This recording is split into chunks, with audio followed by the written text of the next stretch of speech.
नमस्कार, फिर से स्वागत है आपका ज्योग्राफी में। और ये ज्योग्राफी का जो सीरीज चल रहा है इसको कंटिन्यू कीजिए। डेली 8 बजे क्लास होती है और इस क्लास को नोट्स आप बना सकते हैं प्रॉपर, और एग्जाम में पूछे गए सारे क्वेश्चंस को आप सॉल्व कर सकते हैं। तो हम ये कर रहे हैं आपके लिए कि आप कोई भी एग्जाम दें, यानी यूपीएससी दें या पीसीएस दें या फिर आप सीएपीएफ दें, सीडीएस दें, या कोई भी आप गवर्नमेंट जॉब के लिए एग्जाम में प्रयासरत होते हैं, तो ज्योग्राफी से अगर क्वेश्चन आए तो आपका मिस ना हो। तो आइए हम क्लाउड्स के बारे में देखते हैं। पिछली क्लास में हमने आपको बता दिया था कि विंड्स क्या होती हैं, टाइप्स ऑफ विंड्स क्या है, उसके बारे में हमने आपको एक लंबी क्लास दी थी, उसको आपने सिस्टमेटिक कर लिया होगा। तो अब आते हैं हम क्लाउड में। तो आते हैं, देखते हैं क्लाउड्स क्या है क्लाउड, और इसको देखते हैं क्लाउड्स कितने तरह के होते हैं। देखिए, मैंने आपको बताया था कि जो क्लाउड होता है इसका फॉर्मेशन कहाँ होगा। तो मैंने आपको बताया था कि क्लाउड्स का फॉर्मेशन होता है ट्रोपोस्फेयर में, यानी क्षोभ मंडल में इसका निर्माण होता है। अब क्षोभ मंडल की ऊंचाई कितनी है, मैंने आपको बताया था कि औसत ऊंचाई इसकी 12 किलोमीटर है। मैक्सिमम जो ऊंचाई होती है ये इक्वेटर के ऊपर होती है, जो चली जाती है 16 किलोमीटर, कभी कभी 18 किलोमीटर भी चली जाती है। और इसकी सबसे कम जो ऊंचाई है ये कहाँ है, तो इसकी सबसे कम जो ऊंचाई है ये ध्रुवों पे होती है। इसका मतलब क्लाउड्स डिसाइड करता है कि ट्रोपोस्फेयर की ऊंचाई क्या होगी। मौसम की गतिविधियां क्षोभ मंडल की कहा जाता है परिचायक होती हैं। इसका मतलब है कि अगर क्लाउड्स बनेगा तो क्षोभ मंडल में भी बनेगा, क्लाउड्स की ऊंचाई बढ़ेगी तो क्षोभ मंडल की ऊंचाई बढ़ जाएगी, जो इक्वेटर पे हाई टेम्परेचर होने की वजह से बढ़ जाती है। इसलिए अगर आपसे क्वेश्चन पूछा जाता है कि क्लाउड्स की औसत ऊंचाई कितनी होती है, यानी एवरेज एवरेज जो हाइट है इसका कितना होता है, एवरेज हाइट, तो एवरेज हाइट इस क्लाउड का होता है 12 किलोमीटर। याद रखिएगा, 12 किलोमीटर। तो अगर मैं कहूं कि औसत ऊंचाई 12 किलोमीटर है, तो एक तरह की बादल तो है नहीं, पूरे अर्थ पे कई तरह के बादल होते हैं। हम बादल कितने तरह के हैं इसको देखते हैं हम। तो बादल जो है वो बेसिकली 3 तरह के होते हैं। पहला है लोअर क्लाउड, जिसको हम कहते हैं निम्न स्तरीय बादल, याद रखिएगा। उसके बाद होता है मीडियम क्लाउड, मध्यम स्तरीय बादल, मीडियम क्लाउड जिसको हम कहते हैं मध्यम स्तरीय बादल। और तीसरा जो होता है उसको हम कहते हैं higher cloud, higher cloud.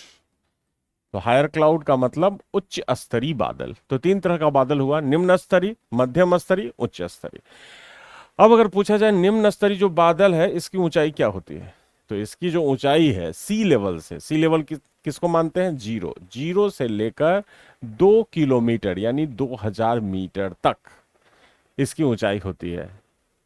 Medium clouds की ऊंचाई कितनी होगी, 2000 मीटर यानी 2 किलोमीटर से 6000 मीटर तक, यानी 6 किलोमीटर तक। हायर क्लाउड्स 6000 मीटर से 6000 मीटर से 12000 मीटर, का मतलब 12 किलोमीटर तक हायर क्लाउड्स होते हैं। अब अगर मैं कहूं कि लोअर क्लाउड्स, तो याद रखिएगा इन तीनों बादल में अगर आपसे ये क्वेश्चन पूछा जाए कि भाई इन तीनों बादल में बारिश किससे होगी, तो बारिश याद रखिएगा सिर्फ लोअर क्लाउड से ही होती है और किसी से भी बारिश नहीं होगी। ये आप याद रखिएगा कि बारिश किससे होगी, लोअर क्लाउड से ही बारिश होती है। समझ रहे हैं ना। तो अब लोअर क्लाउड्स में कौन कौन से बादल हैं, तो देखिए कौन कौन से बादल हैं जरा हम आपको बताते हैं। लोअर क्लाउड्स में जो बादल हैं ये कौन कौन से हैं। तो पहला बादल जिसको हम कहते हैं कुमुलस क्लाउड, कुमुलस क्लाउड, समझ गए, कुमुलस क्लाउड। इसको हिंदी में कहते हैं पच्छाव बादल, पच्छाव बादल, नो सॉरी, इसको हम कहते हैं, कुमुलस का मतलब कपासी बादल, कपासी बादल, समझ गए, ये है कपासी बादल। दूसरा जो बादल है ये कौन सा बादल है, तो ये दूसरा जो बादल है, दूसरा बादल जिसको हम कहते हैं cumulonimbus cloud, cumulonimbus cloud, nimbus, इसको कहते हैं कपासी वर्षी बादल, कपासी वर्षी बादल, कपासी वर्षी बादल, समझे, हिंदी में कहते हैं। तीसरा, तीसरा जो बादल है तीसरा जो बादल है, ये बादल है निम्बो एस्ट्रेटस क्लाउड। निम्बो एस्ट्रेटस क्लाउड। ये तीन बादल को पहले समझते हैं, जिसको हम कहते हैं हिंदी में वर्षा स्तरी बादल। वर्षा स्तरी बादल, ये तीन बादल है। तो ये है आपका लोअर क्लाउड्स, जो 2000 मीटर से नीचे होता है। अब जरा मैं आपको थोड़ा इसके बारे में समझा दूं। जैसे यहां देखिए, मैंने एटमॉस्फेयर का फिगर बताया था। एटमॉस्फेयर में सारे लेयर को बताया था ना, लेयर, क्षोभ मंडल, समताप मंडल, मध्य मंडल, आयन मंडल या बहिर्मंडल, ये सब बताया था आपको। उसमें देखिएगा कि सबसे निचला जो लेयर होता है, ये कौन सा लेयर होता है और कितने ऊंचाई तक होता है। तो सबसे निचला लेयर वायुमंडल का, जिसकी औसत ऊंचाई कितनी होती है, 12 किलोमीटर। और इसी में सारे लोअर क्लाउड्स होते हैं। सॉरी, 12 किलोमीटर के नीचे ही सारे बादल होते हैं, जिसमें सबसे नीचे अगर मैं आपसे कहूं कि क्षोभ मंडल है, ये क्षोभ मंडल, और इसमें सबसे नीचे अगर मैं बात करूं तो कौन सा बादल होगा, ये होगा बादल। कहां तक होगा, तो ये 2 किलोमीटर तक होगा। याद रखिएगा, कितने किलोमीटर तक, तो 2 किलोमीटर तक। तो अगर मैं इसको 2 किलोमीटर मान लूं, 2000 मीटर मान लो, तो लोअर क्लाउड्स ये सब इससे नीचे ही होते हैं। अब सबसे पहले हम कुमुलस क्लाउड्स की बात करते हैं। देखिए, ये जो कपासी बादल है और कपासी वर्षी बादल, ये दोनों बादल याद रखिएगा वर्टिकल होते हैं, लंबवत होते हैं। वर्टिकल क्लाउड है, वर्टिकल क्लाउड, समझ गए ना। तो ये वर्टिकल क्लाउड, कुमुलस क्लाउड, जैसे कभी कभी आप देखते हैं ना, ये जो बादल हैं इस तरह से डेवलप्ड हो जाते हैं, इस तरह से डेवलप्ड हो जाएंगे, फूल गोभी के समान दिखेंगे, ये इस तरह से डेवलप्ड हो जाएंगे। देख रहे हैं, ये जो बादल है ना, ये बादल, इसी को हम कहते हैं कुमुलस क्लाउड्स। ये कुमुलस क्लाउड है। यानी ये जो कुमुलस क्लाउड है, ये कपास की तरह दिखेगा, बिल्कुल दूधिया दिखेगा। तो पहला तो आप लिखिए, ये बिल्कुल कपासी बादल होते हैं और व्हाइटिश होते हैं, बिल्कुल दूधिया दिखते हैं, बिल्कुल दूधिया दिखते हैं। दूसरा, इनका जो शक्ल होता है, ये फूल गोभी के समान का शक्ल होता है। समझ गया ना, कुमुलस क्लाउड्स, इसका जो शक्ल क्या होगा, फूल गोभी के समान होगा। और नीचे से ऊपर की तरफ थोड़ा डोम शेप्ड स्ट्रक्चर में डेवलप्ड होते हैं। डोम शेप का मतलब आप समझ सकते, जैसे पर्वत देखे हैं ना, या गोभी देखा है, गोभी के नीचे वाला डंडी है और ऊपर में डोम होता है, डोम शेप्ड होता है, तो वैसे ही ये डेवलप्ड होता है। दूसरा, ये जो बादल है ना, ये विंड के द्वारा एक स्थान से दूसरे स्थान शिफ्ट होता है। अधिकतर ये बारिश तो नहीं करता, लेकिन कहीं कहीं माइग्रेटरी रेनफॉल के द्वारा के लिए जाना जाता है। माइग्रेटरी रेनफॉल क्या होता है, जैसे मान लीजिए कि आप यहाँ हैं तो बारिश हो रही है, कुछ दूर आगे गए तो बारिश खत्म हो गई, या फिर यहाँ बारिश नहीं हो रही है, बाइक पे आगे गए तो झमाझम बारिश हुई, फिर खत्म हो गई। यानी छोटे से रीजन में बारिश करने के लिए जाना जाता है। तो it is famous for migratory rainfall and rainfall in some stipulated region। Okay, तो छोटे से क्षेत्र में ये जाना जाता है। अब कुमुलोनिम्बस क्या है, कुमुलोनिम्बस क्या है, कपासी वर्षी बादल। अब देखिए, ये जो बादल है ना, कैसे डेवलप्ड होता है, ये बादल नीचे से आप देखिएगा इस तरह से डेवलप्ड होता है, मीनार के जैसा, ये ऐसे डेवलप्ड होगा। ये इसका जो आधार है, ये नीचे होता है, नीचे से ऊपर तक। यानी दोनों ही क्लाउड वर्टिकल डायरेक्शन में डेवलप्ड होते हैं। लेकिन ये जो कुमुलो निम्बस है, याद रखिएगा, धरती पे अगर कम समय में अत्यधिक वर्षा चाहिए तो किस बादल से आपको मिलेगा, तो ये कुमुलो निम्बस क्लाउड से मिलेगा।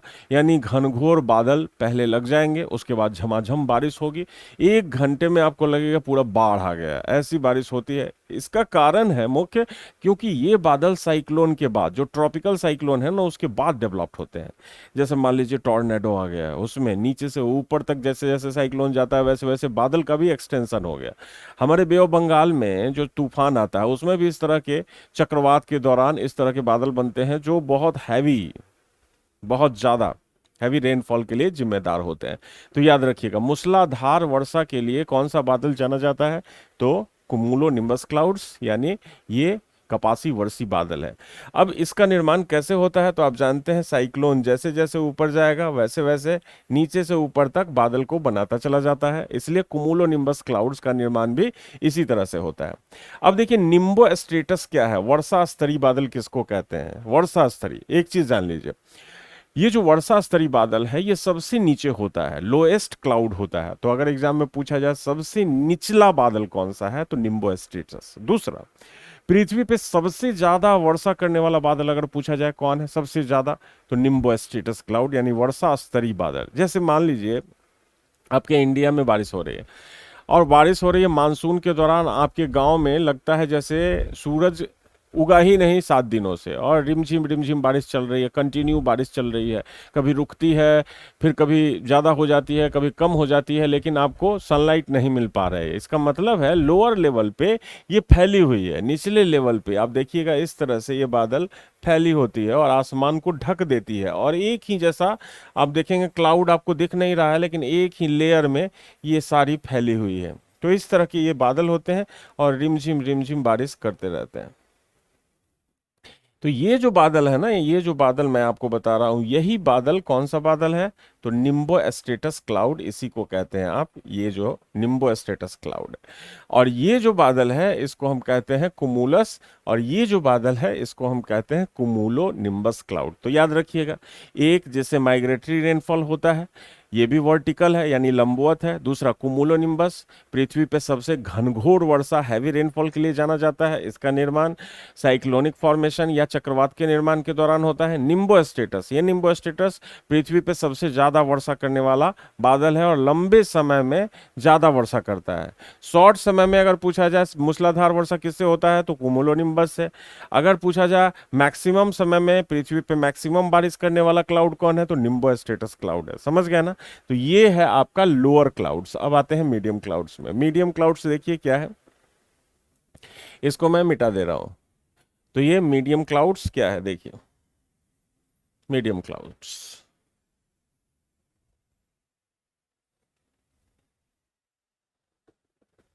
देखिए मीडियम क्लाउड्स में दो मुख्य बादल जाने जाते हैं। पहला है एल्टो कुमुलस क्लाउड, अल्टो कुमुलस, और दूसरा है अल्टो स्ट्रेटस क्लाउड, अल्टो स्ट्रेटस। तो इसको कहते हैं उच्च कपासी बादल, उच्च कपासी बादल, और इसको कहते हैं उच्च स्तरीय बादल, उच्च स्तरीय बादल, उच्च स्तरीय बादल। तो ये हो गया अल्टो कुमुलस, ये हो गया अल्टो स्ट्रेटस। क्या है दोनों में तो कुछ नहीं है, इससे क्वेश्चंस भी बहुत ज्यादा नहीं होता है। ये जो बादल है ना अल्टो कुमुलस का मतलब जो कुमुलस क्लाउड है, यही अगर 2000 मीटर से ऊपर चला गया तो ये बन जाएगा अल्टो कुमुलस। इसका भी डायरेक्शन सम लिटिल क्या होता है, इसका डायरेक्शंस आप देखेंगे इसका भी डायरेक्शन वर्टिकल टाइप से ही होगा, लेकिन आप देखेंगे कि ये कई प्रकार के शकल बनाने के लिए जाना जाता है। शकल का मतलब कभी अब आप आसमान में देखेंगे तो देखेंगे ये गधे का शकल बन गया है, कभी देखेंगे बकरी का शकल है, कभी हनुमान जी का शकल ले लिया, कभी गोभी का शकल ले लिया। तो अगर पूछा जाए स्ट्रक्चरल फॉर्मेशंस के लिए कौन सा बादल जाना जाता है तो ये है कुमुलो अल्टो कुमुलस, अल्टो कुमुलस यानी उच्च कपासी बादल जो मीडियम क्लाउड्स का बादल है। समझ रहे हैं ना? तो ये अल्टो कुमुलस क्लाउड। अब अल्टो स्टेटस क्लाउड्स क्या है तो स्टेटस का मतलब क्या है, तो आप देखिएगा आसमान में ना धारी धारी बना रहता है। धारी का मतलब है स्ट्रिप्स होगा, सम स्ट्रिप्स होगा, इस तरह से आप देखिएगा, इस तरह से स्ट्रिप्स बने होते हैं। जैसे मैं अगर कहूं कि ये बादल है तो ये बादल अगर मीडियम क्लाउड्स है तो मीडियम क्लाउड्स का मतलब 6000 मीटर तक होगा। तो ये आप देखिएगा ये इस तरह से स्ट्रिप्स बना रहता है, ये इस तरह से। तो ये स्टेटस क्लाउड है। अगर ये स्टेटस क्लाउड ज्यादा संख्या में हो जाती है तो ये सनलाइट डिमिंग करता है। सनलाइट डिमिंग का मतलब होता है सूरज की रोशनी को मध्यम कर देना, उसके रोशनी को कम कर देना, ये सनलाइट डिमिंग के लिए जाना जाता है। तो ये स्टेटस क्लाउड है। कुमुलस क्लाउड्स तो आप जानते ही हैं, कुमुलस क्लाउड्स इसी तरह का होता है, कई तरह के शकल में ये पाया जाता है, कई तरह का शकल बना लेगा ये कुमुलस क्लाउड्स।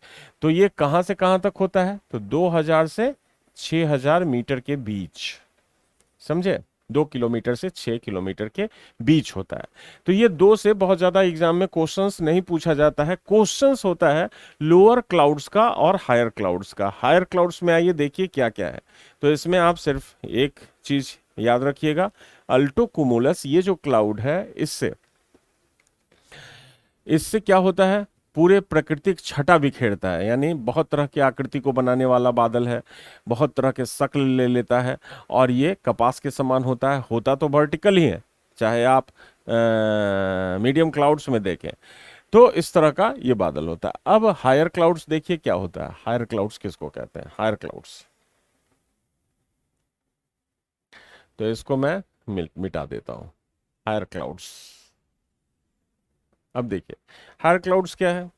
तो जो हायर क्लाउड्स है इसमें सीरस क्लाउड, पच्छाब बादल, पहला तो है साइरस क्लाउड्स, ये पच्छाब बादल होता है। सीरस क्लाउड्स,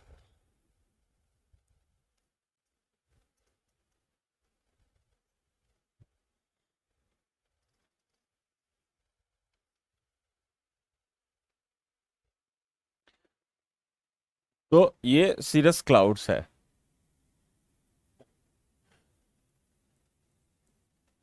सीरस क्लाउड, इसको कहते हैं पच्छाब बादल। पच्छाब बादल, पच्छाब बादल 6000 मीटर से ऊपर। दूसरा जिसको हम कहते हैं सीरो एस्ट्रेटस क्लाउड, सीरो एस्ट्रेटस, सीरो पच्छाब अस्तरी बादल, पच्छाब अस्तरी बादल। और सीरो कुमुलस क्लाउड, सीरो कुमुलस, कुमुलस क्लाउड, इसको कहते हैं पच्छाब कपासी बादल, कपासी बादल, पच्छाब कपासी बादल। तो ये तीन तरह के बादल आप देख रहे हैं। सबसे पहले सीरस क्लाउड्स में बता दूं, ये जितने भी बादल हैं सब बर्फ के छोटे छोटे कणों के बने होते हैं, यानी आइस क्रिस्टल के बने होते हैं, याद रखिएगा। तो पच्छाब बादल जितने भी होंगे सब बर्फ के बने होंगे, क्योंकि 6 किलोमीटर से ऊपर फ्रीजिंग पॉइंट आ जाता है और सारे जम जाते हैं। इसका मतलब ये सारे बर्फ के कण के बने हैं। सीरस क्लाउड्स, जब भी आपसे पूछा जाए कि जब सीरस क्लाउड्स दिखना शुरू होता है, जैसे आप देखेंगे बहुत ऊंचाई में धारी धारी बना होता है, पच्छाब जैसा रेखाएं खींची होती हैं, कभी आप देखेंगे लाल रंग का दिखेगा, कभी कभी व्हाइटिंग दिखेगा, इस तरह का जो बादल होता है ये सीरस क्लाउड्स होता है। ये क्या होता है कि जब भी चक्रवात आने वाला होता है उसकी सूचना देता है। तो याद रखिएगा पच्छाब बादल से साइक्लोन के आने का पता चलता है। साइक्लोनिक इन्फॉर्मर कहा जाता है सीरस क्लाउड्स को। दूसरा जो सीरो एस्ट्रेटस क्लाउड है, ये सीरो एस्ट्रेटस क्लाउड्स, कभी आप देखेंगे कि सन के चारों तरफ, ये जो सन है ना, इसके चारों तरफ सात सतरंगी कलर का निर्माण होता है। सतरंगी कलर का मतलब जिसको हम कहते हैं हालो, सतरंगी कलर बन जाता है। चारों तरफ आप देखेंगे एक रंग बिरंगा, यानी आप देखेंगे 7 रंगों का कलर, जैसे इंद्रधनुष बनता है ना, उसी तरह से आप देखेंगे सूर्य के चारों तरफ सतरंगी कलर का निर्माण होता है। आप देखेंगे ये 10-12 बजे दिखेगा आपको, अगर आसमान में आप देखते हैं लगातार, तो ये 7 रंगी जो इंद्रधनुषी कलर है उसका सन के चारों तरफ निर्माण होता है। इसको कहते हैं हम हालो। हालो का हिंदी मतलब होता है प्रभामंडल। प्रभामंडल क्या होता है मतलब? प्रभामंडल। तो ये जो प्रभामंडल है ये कौन से ये जो प्रभामंडल आप देख रहे हैं सूर्य के चारों तरफ जो बन रहा है, ये किसके कारण बन रहा है, यानी कौन बना रहा है? अगर मैं आपसे कहूं कि ये सन के चारों तरफ जो प्रभामंडल बन रहा है ये किसके कारण बन रहा है? ये सन है, अगर मान लीजिए ये जो आप देख रहे हैं ये पूरा सन है ना, और इसके चारों तरफ सतरंगी कलर का निर्माण हो रहा है। सतरंगी कलर, ये सन के चारों तरफ सतरंगी कलर बन गया है ना, ये जो सतरंगी कलर बन गया, देख रहे हैं ना? आप भी बना लीजिए, बनाइए इसको, बनाइए। तो ये जो सन के चारों तरफ ये सतरंगी कलर बना है, इसका कारण क्या है? इसका कारण क्या हो सकता है? समझ गए ना? सूर्य के चारों तरफ ये जो सतरंगी कलर बनता है इसी को कहते हैं हालो, समझ गए क्या कहते हैं, हालो। तो ये किसके कारण बनता है, तो ये सीरो स्ट्रेटस क्लाउड्स के कारण बनता है, सीरो स्ट्रेटस क्लाउड, याद रखिएगा, सीरो स्ट्रेटस क्लाउड्स के कारण ये बनता है। दूसरा सीरो कुमुलस क्लाउड, ये जो सीरो कुमुलस क्लाउड है, ये जो सीरो कुमुलस क्लाउड है, इसको पच्छाव कपासी बादल कहते हैं। अब देखिए, ये जब आसमान में आपको दिखेगा तो आप देखिएगा इसको, मछली का सल्क देखा है, इस तरह से दिखेगा, इस तरह से दिखेगा। जो मछली में आप देखते हैं ना, ये ऐसे ऐसे इसका फीदर्स होता है, इस तरह से आप खींच दीजिए मछली में, तो इस तरह से ये डेवलप्ड होता है। तो मैक्रेल एक मछली है, मैक्रेल, मैक्रेल एक क्या है, मछली। तो मैक्रेल क्लाउड कहते हैं इसको, मैक्रेल बादल। तो अगर आपसे पूछा जाए मैक्रेल क्लाउड इनमें से किसको कहते हैं, तो सीरो कुमुलस को, जो आसमान में बहुत ऊंचाई पे दिखेगा आपको। तो आसमान में ऊंचाई पे दिखने वाला बादल है जो सीरो कुमुलस क्लाउड्स कहलाता है। तो ये क्लाउड्स है आपका, समझ गए, ये आपका क्लाउड्स है। अब एक और स्पेशल टाइप का क्लाउड्स मैं आपको बताता हूं, जो इन सारे क्लाउड्स से अलग है। ये सारे क्लाउड्स कौन से मंडल में बनते हैं, विकसित होते हैं, तो ये सारे क्लाउड्स विकसित होते हैं कौन से मंडल में, तो ये सारे क्लाउड्स विकसित होते हैं आपके क्षोभ मंडल में, यानी ट्रोपोस्फेयर में, यानी वायुमंडल के सबसे निचले लेयर में। लेकिन एक ऐसा बादल है जो ओजोन डिप्लीशन के लिए जाना जाता है, और उसको कहते हैं स्ट्रेटोस्फेरिक क्लाउड्स। आइए उसी की बात करते हैं, जो समताप मंडल में बनता है। तो अब हम आते हैं स्ट्रेटोस्फेरिक क्लाउड्स। क्या होता है स्ट्रेटोस्फेरिक क्लाउड्स, उसको जरा हम देखते हैं। स्ट्रेटोस्फेरिक क्लाउड, तो ये आपने बना लिया है, इसको मैं मिटाता हूं। ये स्ट्रेटोस्फेरिक क्लाउड्स, ये इसको मैं मिटाता हूं। तो मैक्रेल क्लाउड्स वगैरह आप नोट्स बना लीजिए सबका, ये जो नोट्स बना लीजिए। अब देखिए जो स्ट्रेटोस्फेरिक क्लाउड्स है वो है क्या, स्ट्रेटोस्फेरिक क्लाउड। तो तीन क्लाउड्स तो आप जान ही गए, इसको भी मैं मिटा देता हूं। अब आइए स्ट्रेटोस्फेरिक क्लाउड्स में आते हैं। देखिए एक स्पेशल टाइप्स का बादल है जिसको हम कहते हैं स्ट्रेटोस्फेरिक क्लाउड। हिंदी में इसको कहते हैं समताप मंडलीय बादल, समताप मंडलीय बादल, समताप मंडलीय बादल। तो ये समताप मंडलीय बादल है क्या, तो सबसे पहले देखिए समताप मंडल कहां से शुरू होता है, कहां से, अगर मैं कहूं कि कहां से ये समताप मंडल शुरू होता है, तो 12 किलोमीटर औसतन, समझे, से 50 किलोमीटर तक, यानी 12 किलोमीटर ऊंचाई से लेकर 50 किलोमीटर ऊंचाई तक ये जो लेयर है इसको हम कहते हैं स्ट्रेटोस्फेयर, स्ट्रेटोस्फेयर, समझ गए। अब मुझे बताइए, ये जो क्षोभ मंडल है इसकी ऊंचाई मैक्सिमम कहां पे होती है, इक्वेटर पे होती है। ये बताया था ना, इक्वेटर यानी विषुवत रेखा पे सबसे ज्यादा ऊंचाई होती है।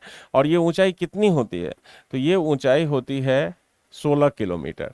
और अगर मैं आपसे पूछूं कि ध्रुवों पे इसकी ऊंचाई कितनी होती है, तो 8 किलोमीटर। ये मैं बताया था कि क्षोभ मंडल की ऊंचाई इक्वेटर पे 16 किलोमीटर और ध्रुवों पे या पोल पे 8 किलोमीटर होता है। लेकिन जैसे ही आप इसके ऊपर जाएंगे, तो अगर यहां पे कुछ बादल आपको दिख रहा है, सपोज कीजिए यहां पे एक स्पेशल टाइप का बादल आपको दिखना शुरू हुआ यहां पे, अब अगर ये क्षोभ मंडल में नहीं है तो इसको हम कौन सा बादल कहेंगे, इसको हम कहेंगे mother of pearl cloud, mother of pearl cloud. ये पर्ल क्लाउड है। हिंदी में इसको कहते हैं मुक्ताभ बादल, याद रखिएगा, मुक्ताभ बादल, मुक्ताभ बादल कहते हैं। अब ये जो है, यही बादल जो मदर ऑफ पर्ल क्लाउड्स है, इसी को हम कहते हैं स्ट्रेटोस्फेरिक क्लाउड्स।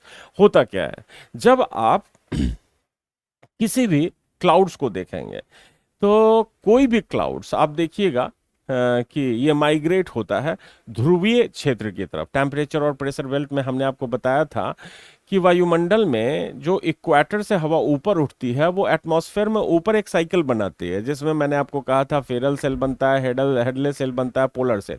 तो ये जो हवा ऊपर जाती है, ये सारी हवा पोलर एरिया की तरफ शिफ्ट होती है। अब क्या होता है कि ये जो क्लाउड्स है, इसको आए दिन धीरे धीरे शिफ्ट किया जाता है, किधर, तो पोलर एरिया की तरफ, पोलर एरिया। अब मैं अगर आपसे ये कहूं कि ये आपकी पृथ्वी है और ये इक्वेटर है, तो मैं अगर कहूँ कि यहाँ जितने भी बादल बनेंगे सब इस एरिया में आके जमा हो जाएंगे, यानी सब शिफ्ट होंगे किधर, इक्वेटर के से ध्रुवों की तरफ, इक्वेटर से ध्रुवों की तरफ। तो आर्कटिक और अंटार्कटिक सर्कल के पास ये जमा होने लगते हैं। तो ये जो स्ट्रेटोस्फेरिक क्लाउड्स है ये दो तरफ जमा होता है। ये देखिए, एक 66.5 डिग्री नॉर्थ, जिसको हम क्या कहते हैं, आर्कटिक वृत्त, आर्कटिक सर्कल कहते हैं, समझे। और यहां पे ये सारे बादल जमा होने लगते हैं। कौन सा बादल, समताप मंडलीय बादल, क्योंकि पोलर एरिया में आते आते इसकी ऊंचाई क्या हो जाती है, कम हो जाती है, क्योंकि पोलर एरिया में सारे लेयर नीचे हैं। अब यहाँ पे एक स्पेशल टाइप का क्लाउड्स बन गया। अब ये समताप मंडलीय बादल है जिसको हम क्या कहते हैं, स्ट्रेटोस्फेरिक क्लाउड्स। अब यहाँ पे चारों तरफ आर्कटिक सर्कल के तरफ यहाँ पे बन गया पोलर वॉर्टेक्स। याद रखिएगा, पोलर ध्रुवीय वॉर्टेक्स नाम इसको देते हैं। अब अगर मैं आपसे कहूं कि ये जैसे ही ध्रुवीय क्षेत्र में जाते हैं तो यहीं पे मैंने आपको बताया था, आपको याद होगा कि यहीं पे एक स्पेशल टाइप का लेयर है। ये कौन सा लेयर है, तो ओजोन लेयर है, समझ गए, ये ओजोन लेयर है। तो जैसे ही ये क्लाउड्स पोलर एरिया की तरफ शिफ्ट होता है, ये ओजोन और ये जो स्ट्रेटोस्फेरिक क्लाउड है, समताप मंडलीय बादल, दोनों मिल जाते हैं और दोनों मिल के रिएक्शन शुरू कर देते हैं। पोलर वॉर्टेक्स एरिया किसको कहते हैं, तो आर्कटिक सर्कल और अंटार्कटिक सर्कल के पास जो भी जमाव होता है स्ट्रेटोस्फेरिक क्लाउड्स का, वो एक सर्कल के रूप में होता है और वहां पे रिएक्शन शुरू हो जाता है। अब रिएक्शन कब ज्यादा होगा, तो जब गर्मी बढ़ती है। और उत्तरी ध्रुव में गर्मी कब बढ़ती है, तो जून के महीने में, और दक्षिणी ध्रुव में कब बढ़ती है गर्मी, तो दिसंबर के महीने में। तो याद रखिएगा, जैसे ही सन हमारा मार्च से शिफ्ट होता है उत्तरी गोलार्ध में, नॉर्थ हेमिस्फीयर में, ओजोन डिप्लीशन शुरू होने लगता है, क्योंकि गर्मी में रिएक्शन बढ़ जाता है। ये जितने भी स्ट्रेटोस्फेरिक क्लाउड्स हैं ये पॉल्यूशन से भरे हुए होते हैं, प्रदूषण से, क्योंकि डिफरेंट कंट्री ने बहुत सारे ग्रीन हाउस गैस छोड़ी है, पॉल्यूटेंट्स छोड़ा है, बहुत ऑक्साइड्स छोड़ा है। तो ये सारे स्ट्रेटोस्फेरिक क्लाउड्स में दिनों तक जमा रहते हैं, जो जाकर ओजोन के साथ प्रतिक्रिया करते हैं और वहां पे ओजोन डिप्लीशन का कारण बनते हैं। तो याद रखिएगा, ये जो मुक्ताब बादल है जिसको हम स्ट्रेटोस्फेरिक क्लाउड कहते हैं, ये किसके लिए रिस्पॉन्सिबल है, तो ओजोन डिप्लीशन के लिए रिस्पॉन्सिबल है। ओजोन क्षरण जिसको हम कहते हैं, ओजोन क्षरण, ओजोन क्षरण के लिए ये जाना जाता है, ओजोन क्षरण। तो याद रखिएगा, ये किस चीज के लिए जाना जाता है, ओजोन क्षरण। तो ये दो तरह, अगर मैं कहूं कि नॉर्थ पोल पे या आर्कटिक सर्कल में ये जो डिप्लीशन होगा ये मार्च से जून तक मैक्सिमम होता है, समझे, मार्च से जून तक मैक्सिमम होता है। और अगर मैं कहूं अंटार्कटिक में कब होगा, तो अंटार्कटिक में कब शिफ्ट होगा, सितंबर के बाद। तो सितंबर से दिसंबर तक साउथ पोल पे ज्यादा होता है ओजोन डिप्लीशन, साउथ पोल पे ज्यादा होगा, और मार्च से जून तक नॉर्थ पोल पे ज्यादा होता है डिप्लीशन, यानी ओजोन का डिप्लीशन। तो आप समझ रहे होंगे कि स्ट्रेटोस्फेरिक क्लाउड्स ये एक ऐसा बादल है जो शिफ्ट होता है पोलर एरिया या पोलर वॉर्टेक्स में, और वॉर्टेक्स बनता है कहाँ, आर्कटिक और अंटार्कटिक सर्कल, नॉर्थ पोल और साउथ पोल। तो नॉर्थ पोल को हम कहते हैं 66.5 डिग्री यानी 66.5 डिग्री नॉर्थ, और अंटार्कटिक सर्कल को कहते हैं 66.5 डिग्री साउथ। तो ये इसके आसपास स्ट्रेटोस्फेरिक क्लाउड्स बन जाते हैं। आप जानते हैं कि नॉर्थ पोल से या पोलर एरिया से पोलर विंड्स चलती है किधर, सब पोलर बेल्ट की तरफ, और वहीं पे वॉर्टेक्स का निर्माण कर देती है, क्लाउड्स को वहीं रोकती है, और वहां पे ओजोन के मिलने से वहां डिप्लीशन शुरू हो जाता है। इसलिए अंटार्कटिक में होल बनना शुरू हुआ, यही कारण है, यही वजह है। आर्कटिक सर्कल में भी ये होल बन रहा है। तो ये है आपका क्लाउड्स। तो स्ट्रेटोस्फेरिक क्लाउड्स याद रखिएगा ओजोन डिप्लीशंस के लिए जिम्मेवार होता है। तो ये थी आपकी क्लास, क्लाउड्स की पूरी क्लास। आप बनाते रहिए नोट्स, क्योंकि हर वो चीजें हमने आपको यहाँ दी है जो ऑफलाइन के क्लास में हमने दिया है। तो आप नोट्स बनाते रहिए, फिजिकल ज्योग्राफी कंप्लीट करते रहिए। हम आगे और भी एडवांस करेंगे इसको, क्योंकि अभी ये बेसिक्स चैप्टर्स चल रहे हैं। फिर हम वो स्टैंडर्ड लाएंगे जिससे आपका बड़े से बड़े एग्ज़ाम भी निकल जाए। कोई अगर पीजीटी टीजीटी का भी तैयारी कर रहा है, नेट जेआरएफ का भी तैयारी कर रहा है, तो उसके भी सारे सेक्शंस को हम इस प्लेटफॉर्म पे लाएंगे। Thank you very much. आपका दिन मंगलमय हो। धन्यवाद।